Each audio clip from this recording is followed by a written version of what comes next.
Hi guys, welcome back again to my channel. Ada Cheke here. So on today's video we are going to be talking about the three major things that is expected on your cover letter. About last week I had some chats with some HR and they were able to tell me what they are expecting to see on an applicant cover letter or CV. So today's video is about the cover letter, and for if you want the video about the CV, you can just write that down on the comment section and I'll try and make out time to make that video. I'm currently in school now because it's assessment and exam week for 2 weeks from now. So I spend most time in school, and by the time I get home it's always dark, and the time to set up and everything, it gets dark easily now. At 4 p.m. or 4:30 p.m. is already dark because of the winter. So let's get right into the video.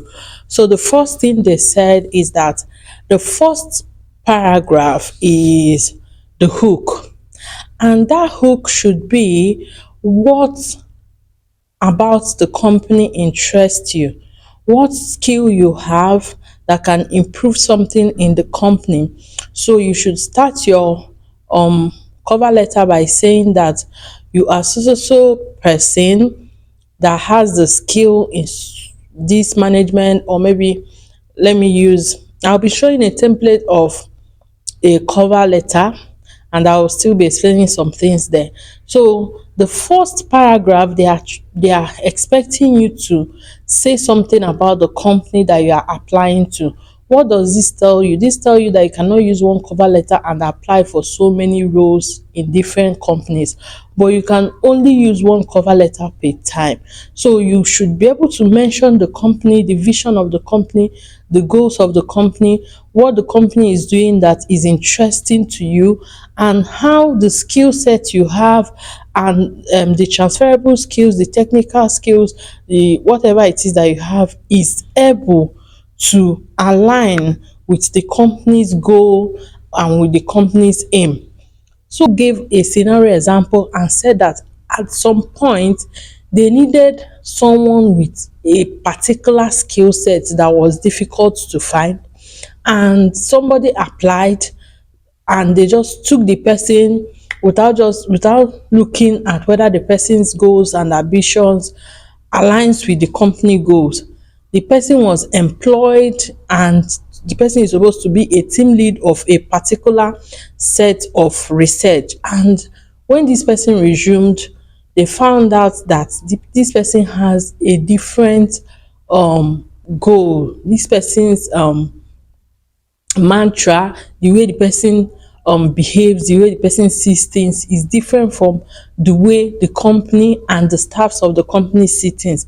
Because over the years the company have been able to grow their staffs to be in line with their own aims and objective. Now just one staff is coming in to work against that aim and objective, and they found out that their staffs were struggling to be under this person as a team lead. And at some point after a year they had to terminate that employment. So this tells you that they need people that align with their goal, they need people that align with their ambition. One of them also said that if you have 50% skills of what they need, and you have 70 to 90% of ambition, like your goals and your ambition and everything, you're able to prove that it aligns with what the company wants, that you have a better chance of being employed than somebody that has 90% of the skills and like 20 or 30% does not have interest, or does not have goals and ambition that align with what the company is doing. So what does this tell you? For any employment, for any position you want to apply, you should at least read one or two things on the website of the company. You should be able to relate your skills, relate your mantra, relate your person into what the company is known for. Then the second, third, and fourth paragraph, they are expecting to see the skills that they have already mentioned on their job description. If they say they need someone with good leadership skill, you should be telling them what you have done to show good leadership skill. They are not expecting you to come in and say, I have good leadership skill, I have good communication skill, I can work under pressure, I can meet deadlines, I can do this. No, you should actually tell them real life experiences where you have been able to handle difficult situation, where you have been able to communicate effectively, where you have been able to lead, where you have been able to be a good team player, where you have been able to, like, everything they have said on that job website. They are now looking, now they have established that you are interested in the company, you understand their goal, you understand their aim, you understand how the company functions. Yes, okay, the second thing, what are you bringing to the table? Now this is where you say, I have good communication skill. At some point, in my previous time in work, we had someone like this and this happened, and I was able to use verbal communication or non-verbal communication, or I found out that this person is not good with verbal communication, so I switched a little bit and tried to use non-verbal communication, and the person was able to communicate better.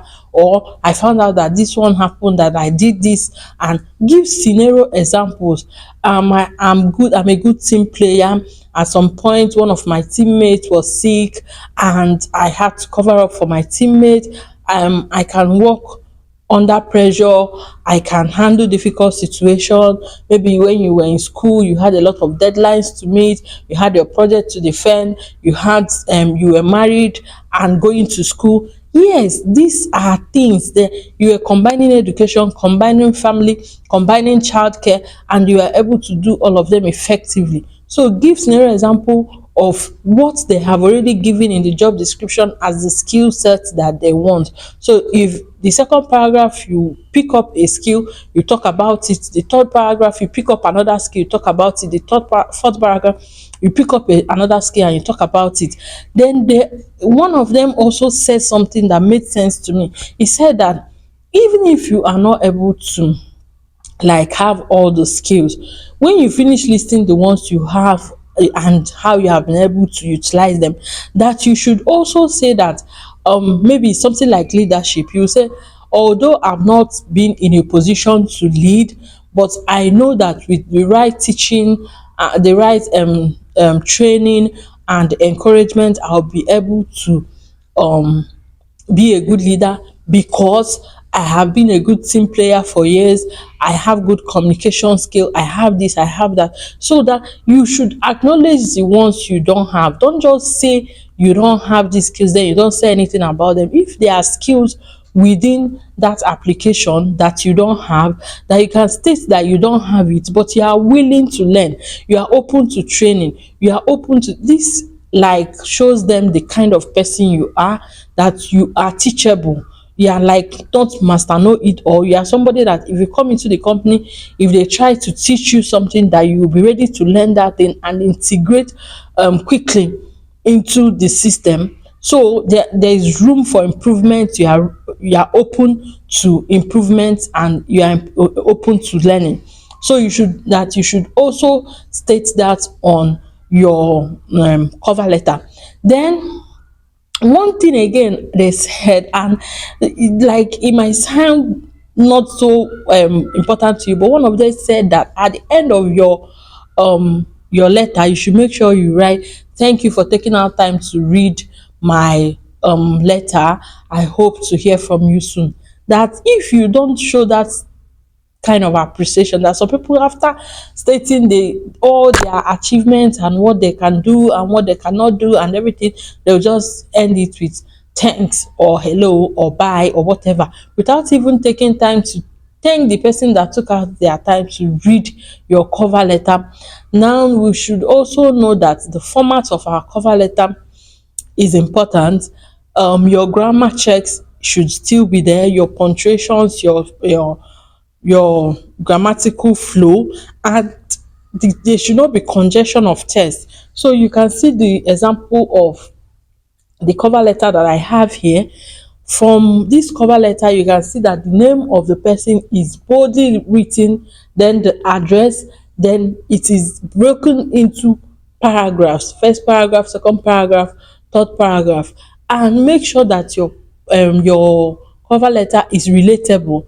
You what you are saying is real life experiences that are relatable to the person that is reading it. Like for you to, for example, when you are trying to say you are handling pressure, or you can multitask, and you bring up being a parent, or being in school, working part-time, and many people can relate to this. Many people have passed through this stage of their life where they had to do all these things at the same time. So don't think that whatever experience that you have, or whatever thing, that when you say it, they will see it as a weakness, or they will feel that, then you will now start looking for very big things, very big unimaginable things to say on your cover letter. No, they want a cover letter that is relatable, that is human. Like when you read it, you see a human being talking.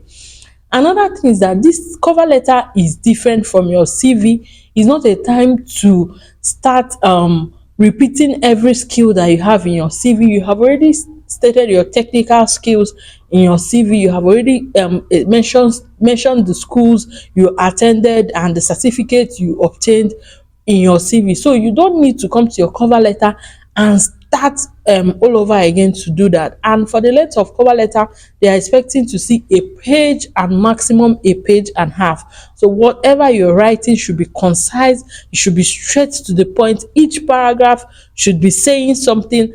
Don't beat around the bush. First paragraph, you are introducing yourself, you are saying your interest in the company, you are describing your job role and why you think you're a good fit. The second paragraph, you are bringing out a skill that is important to the job. Third paragraph, fourth paragraph, your final paragraph, you are thanking the reader for taking out time to read. And also, when you are addressing your cover letter, don't say hello. No, you say dear recruiting team, dear manager, dear Sarah. If you know the name of the person that is going to, maybe you have seen in the job description, you have seen the name of the manager, or you have seen the name of the recruiting officer or anything, use the person's name. That's the person that is going to read. You say dear Sarah. But if you don't know the person's name, use the recruiting team, or the managing director, or the HR team. Just use something, but please address to a human being. Don't like hello, like you're not talking to anybody, or you say to whom it may concern. No, it's one of those things that, and you know that if your cover letter is not read, there is no how you get an interview. This is the first step for you to get an interview, to be able to come in and prove yourself. So you have to have the perfect cover letter and the perfect CV that will get you an interview. Then when you get this interview, you can now prepare yourself and then be able to show what you have. Another thing with the cover letter, remember to put the role that you are looking for and the skill sets that they have already put into the job advert, because some of these cover letters are passed through the ATS system. That's the automatic screening something. That's the computer that just check whether this person is a good fit for this job. And what the computer does is to just check whether you have the keywords. So once you have the keywords that are on the job interview, on the job advert, it will pass your letter as 100 marks or 50 or something like that. And then before a human being will be able to read it. So if it doesn't pass that computer level, a human being will not be able to read it.